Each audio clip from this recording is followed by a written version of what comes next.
Hello friend, मेरी team new blog में आपका स्वागत है। उम्मीद करते हैं आप लोग अच्छे होंगे, मस्त होंगे, स्वस्थ होंगे।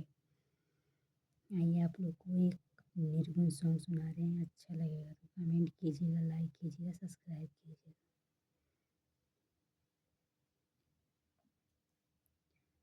कंकड़ चुनी चुनी महला बनावानी, लोग कहे घर मेरा एरा।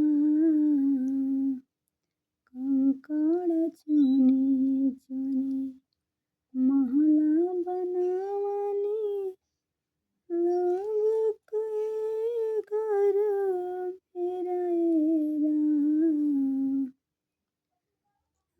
घर मेरा ना घर तेरा, चिड़िया रैन बसेरा एरा।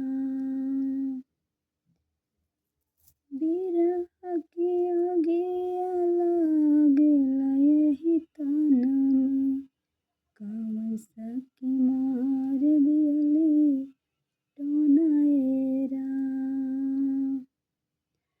कंकड़ चुनी चुनी महला बनावला, लोग कहे घर मेरा एरा।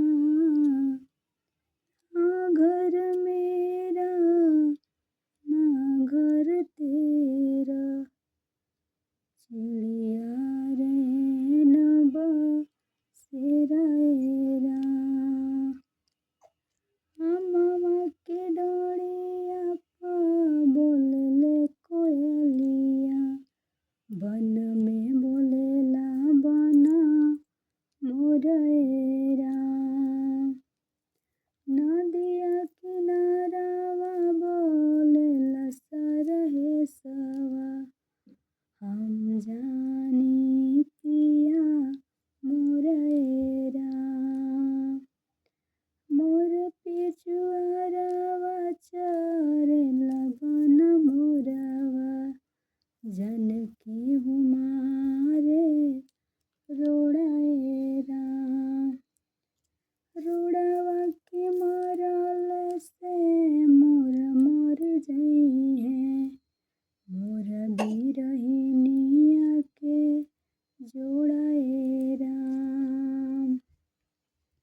मोर बिरहिनिया के जोड़ा एरा। कंकड़ चुनी चुनी महला बनावानी, लोग कहे घर मेरा एरा। ना घर मेरा ना घर तेरा, चिड़िया रैन बसेरा एरा। अच्छा लगेगा तो कमेंट कीजिएगा, सब्सक्राइब कीजिएगा, लाइक कीजिएगा।